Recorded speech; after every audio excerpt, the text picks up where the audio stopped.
Hello and welcome to Positively United, and today is Sunday the 25th of January, and if you can't be positive today, when can you be positive? A fantastic victory against Arsenal. Could not have been better.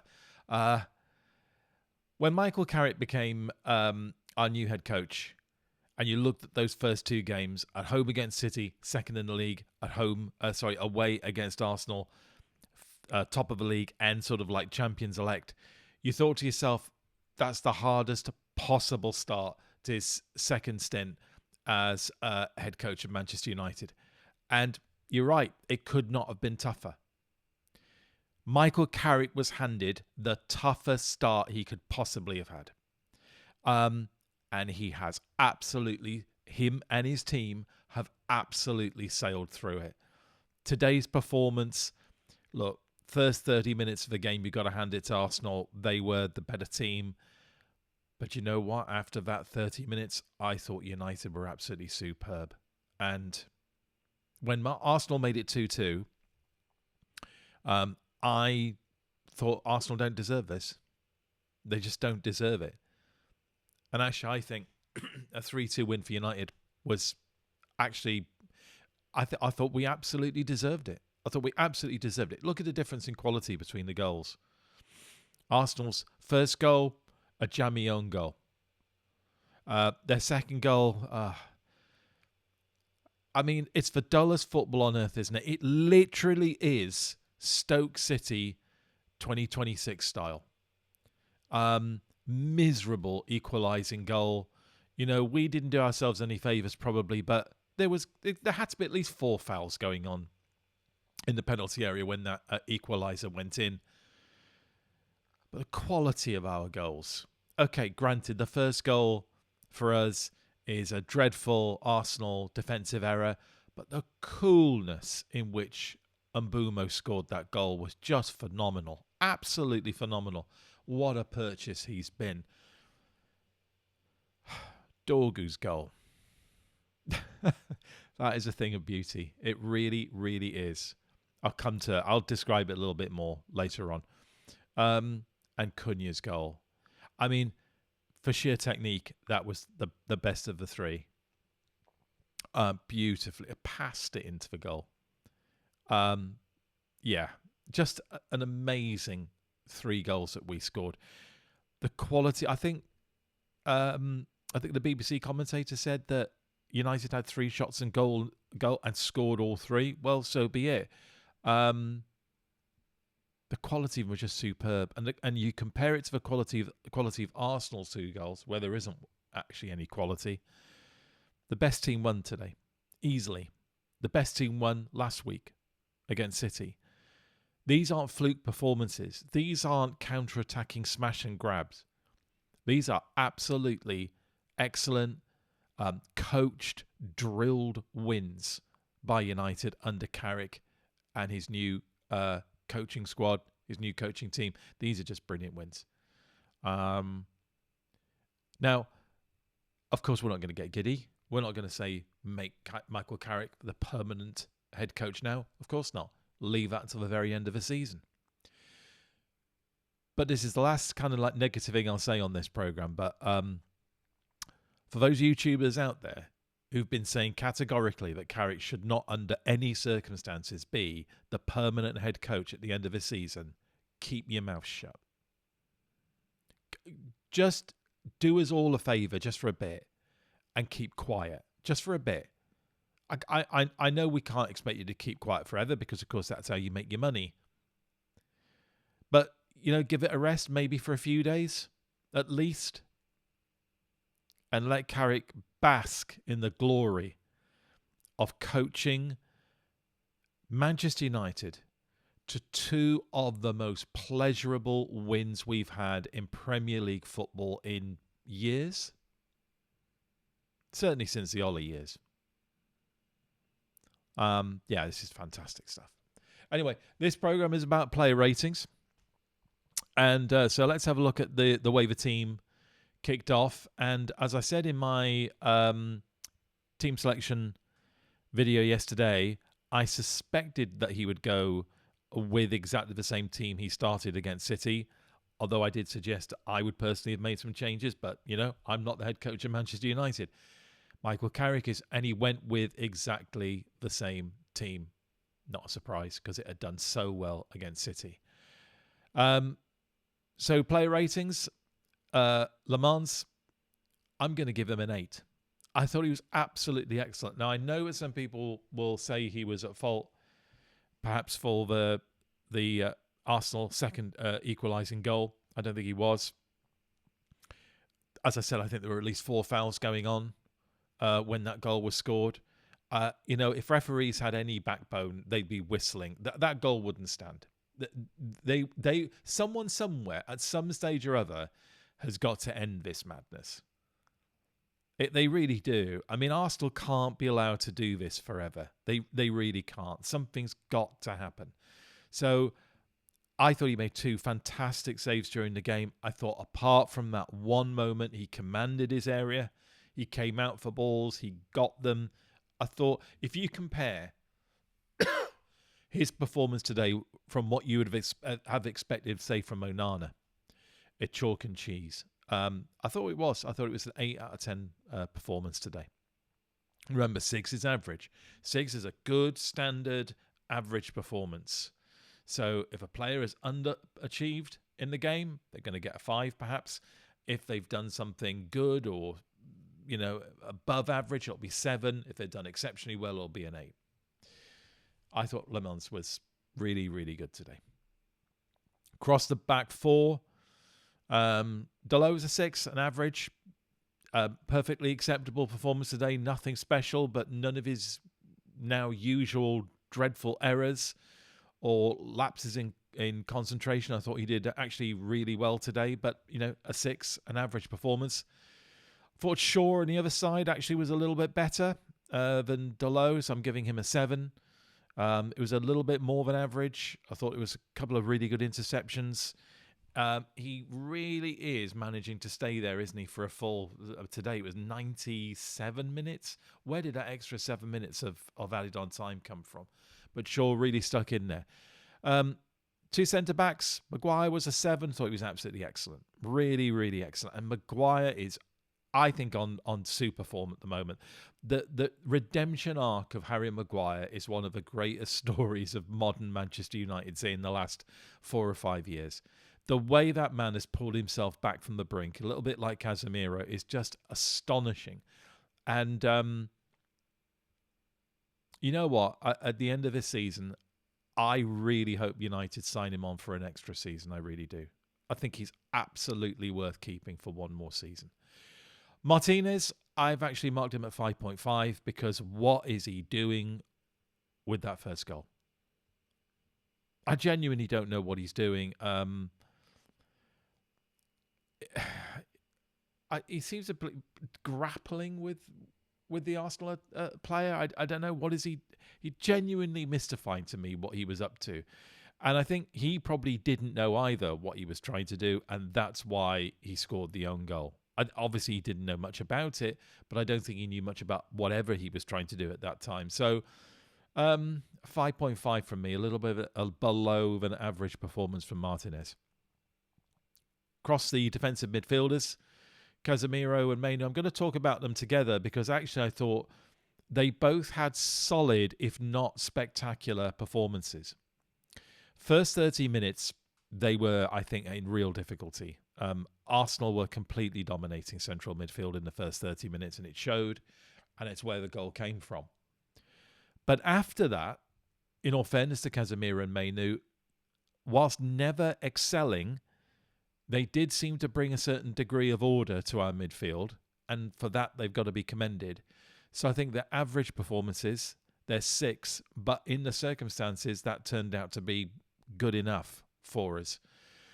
Across our attacking midfield, now this might come as a surprise, this score. Fernandes for me a 5.5. To me, it was a game of 2 halves for Fernandes. I thought his first half performance was pretty poor, if I'm being honest. So many balls, so many passes didn't seem to be completed. He tried things that didn't come off, and then infuriatingly blamed his teammates for the fact that they were going wrong. There was loads of the hands up in the air, the exasperated Fernandes was back. The body language was all wrong. I thought it was an exasperating performance by him in the first half. It was a 5, in my opinion, the first half. Second half was a lot better. It was a lot better. And I did consider giving him a 6 or even a 6.5. But he's getting the 5.5 because the first half performance shows you the duality of Fernandes. He's the best number 10 in the Premiership. I genuinely believe that. But he's one of the worst captains in the Premiership, in my opinion.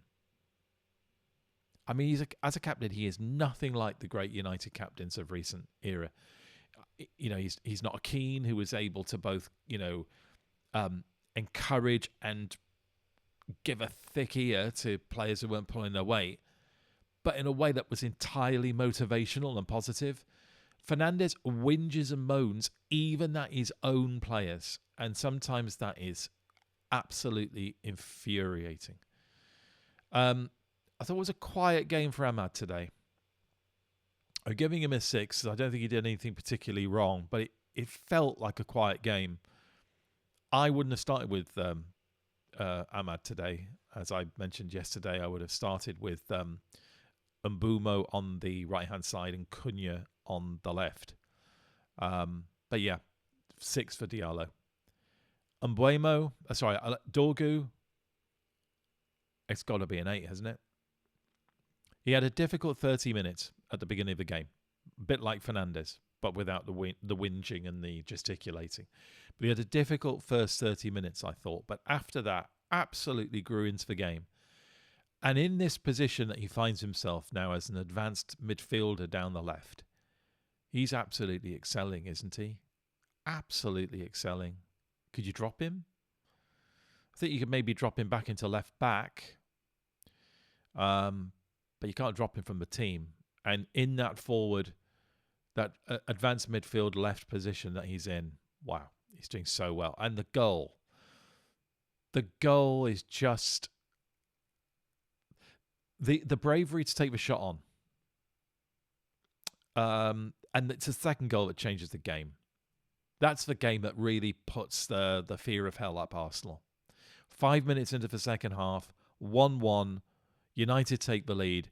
That really it makes the Arsenal crowd nervous. I mean, they are, always likely to get nervous, it would seem, this season. They don't seem to have any faith in their own team. That's one thing that's quite noticeable. But that goal makes us filled with confidence. It's a spectacular goal. So, yeah, it's an 8 because of a sheer audacity of taking that shot and carrying it off. Absolutely wonderful. Mbumo, an 8 as well. He was so cool taking his goal, wasn't he? That could have gone so wrong. I can think of many players who would have been put in that position and would have fluffed it. But he didn't. He was super cool. He is such a buy, isn't he? He's such an acquisition. He is the buy of the summer for United, in my opinion. He's one of the best forwards in the country. He's superb. After the substitutions, and the substitutions were, after 81 minutes, Šeško came on for Dorgu. Sorry, beforehand, Cunha came on for Mbumo in the 69th minute. Šeško came on for Dorgu in the 81st, and Mazraoui came on for Amad Diallo in the 88th minute. That's the lineup. I think we ended up playing the game with 5 at the back, 3 in a very compact midfield as far as I could tell. Cunha a little bit ahead of them, and Šeško playing up front. So we ended up with a 5-3-1-1 at the end. So to give the team play ratings for the 3 substitutes, I think Mazraoui was a 6. Didn't do anything spectacular when he came on, but was perfectly solid. So a 6 for him. I'm going to jump to Šeško and then I'll come back to Cunha. Šeško, a 6. Absolutely fine performance. Average. Perfect. Just what we needed. Cunha, absolutely an 8. Cunha must be feeling at the moment not being in the starting lineup. He must, because he is a superb player. And I know he's had his criticisms from people saying that we haven't seen the best from him since he joined United. And he's not the player he was when he was at Wolves.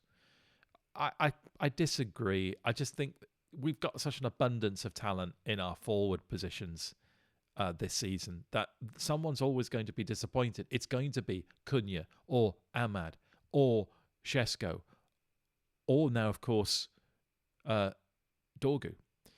So someone's always going to get disappointed. It just so happens that 2 games on the trot, it's been Cunha, but he hasn't let him affect him at all. Look at the performance he put in against City when he came on, and today it was even better. I mean, he came on earlier, came on for Mbumo, and he punished Arsenal. He really punished them. The shot was sublime. The goal he scored was absolutely sublime. It was top quality. It was world class. Placed the ball into the bottom right-hand corner. Goalkeeper had no chance. And the timing, yeah, exactly. Where did the referee find those 7 minutes? So it seemed like an eternity after he scored it between him scoring and the end of the game. But, it was the 85th minute. It really, really made Arsenal suffer. Fantastic performance. I don't think he was on long enough to be man of the match. So to go back to the original team that started the game, I'm giving man of the match to Dorgu. Because that second goal, the confidence, he's got such confidence. Remember, this was a player that our previous coach said was lacking in confidence and playing with fear. I wonder why. And remember, he said that he wasn't exhibiting it when he was playing for Denmark. I wonder why. Ruben Amorim, do you wonder why he was playing with fear and apprehension and nervousness when playing for United but not Denmark, and now absolutely not under Michael Carrick? Do you think you might have had anything to do with it? Dorgu is a player who is now playing with freedom, confidence, permission to express himself, and look what he's become. Fantastic. Absolutely wonderful. So there you go. Those are my player ratings. Man of the match, Dorgu. Do let me know in the comments if you disagree with my choice of man of the match. I think, there were perhaps some other choices, but for me, Dorgu, absolute number 1 choice. Right. If you liked the video, please remember to smash a like. Please subscribe to the channel if you have not already done so. If you have a friend who you think would like the kind of stuff that I do on this channel, let them know about the channel, and please encourage them to subscribe as well. If you want to make a donation to the channel, I'm going to try and up the technical quality of the videos I produce, and that will take a little bit of money. A smallest amount of money would help and would be gratefully received. I've set up a Coffee account. The link is in the description. I'm not going to do any transfer news today. Who gives a stuff when we've seen a win like that? By the way, we're up to 4th place, and we're there. Not on goal difference. We're now there on points. So the table at the moment is we're 4th, 23 games played, goal difference of 7, 38 points. Chelsea, who won today, they're 5th, 23 games, goal difference of 14, better than ours, 37 points, point behind. Liverpool, let's all laugh at Liverpool. They're now 6th, 23 games, goal difference of +3, 36 points. Aston Villa, who obviously had a good win this weekend, they're on 46. They are 8 points ahead of us. They're on equal points to Man City. Do you know what? I fancy chasing Aston Villa down, don't you? Because I do not see Villa keeping this going until the end of the season. I don't. And you know what? I feel like United could keep this going between now and the end of the season. I'm not saying they're going to win the next 16 matches.